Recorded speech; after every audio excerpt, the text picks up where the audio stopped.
ही आहे टाकळ्याची भाजी। ही एक रानभाजी आहे आणि ही फक्त पावसाळ्यात मिळते। शहरात ही फार दुर्लभ मिळते। ही भाजी निवडताना आपण फक्त ह्याची पानं काढून घ्यायची आहेत। ही बघा अशी।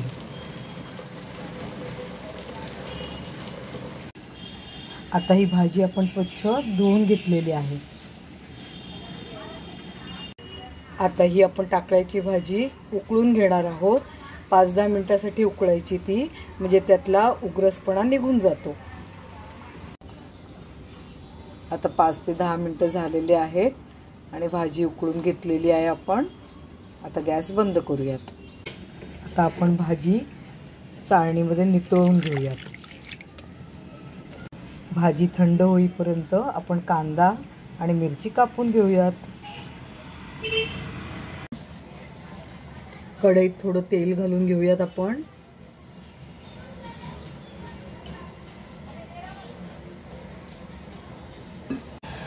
तेल चांगलं गरम झालं की त्याच्यामध्ये आपण लसूण ठेचून टाकायचा आहे।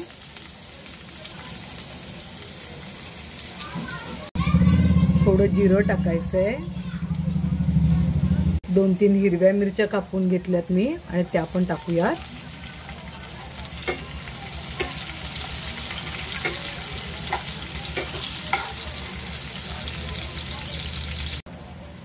बारीक चिरलेला कांदा त्यात टाकून घेऊयात। मी 2 मोठे कांदे चिरून घेतले त्यासाठी।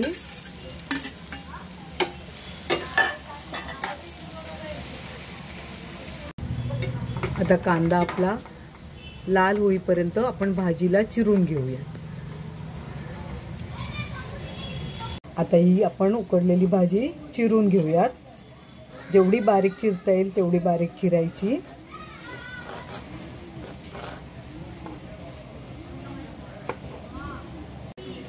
ही भाजी खायला चविष्ट तर असतेच, पण ह्याच्याने आपल्या शरीराचे रोगप्रतिकारक शक्ती वाढते।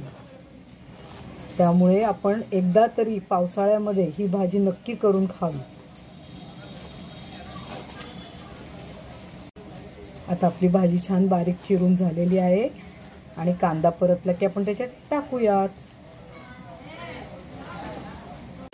कांदा तळत आला की त्यात आपण थोडं हळद घालून घेऊयात, थोडं हिंग घालूयात आणि आता आपण कांदा चांगला परतून घेऊयात।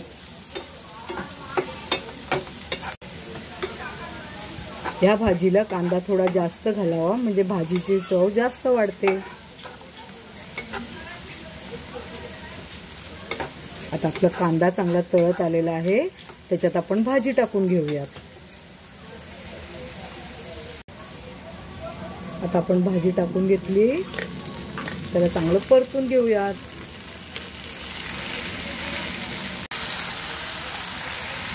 आता आपण लो फ्लेमवर भाजी ठेवूयात आणि त्याच्यावर झाकण ठेवूयात 2-3 मिनिटांसाठी।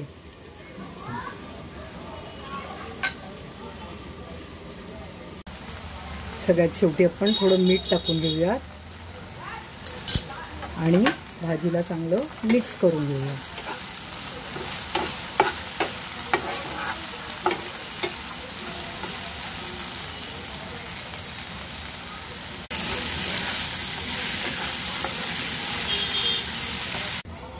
आता आपण झाकण काढून घेऊयात आणि त्याच्यावरती आपण ओलं खोबरं आहे ते थोडं टाकूया। अशा प्रकारे आपली ही भाजी टाकळ्याची तयार झालेली आहे।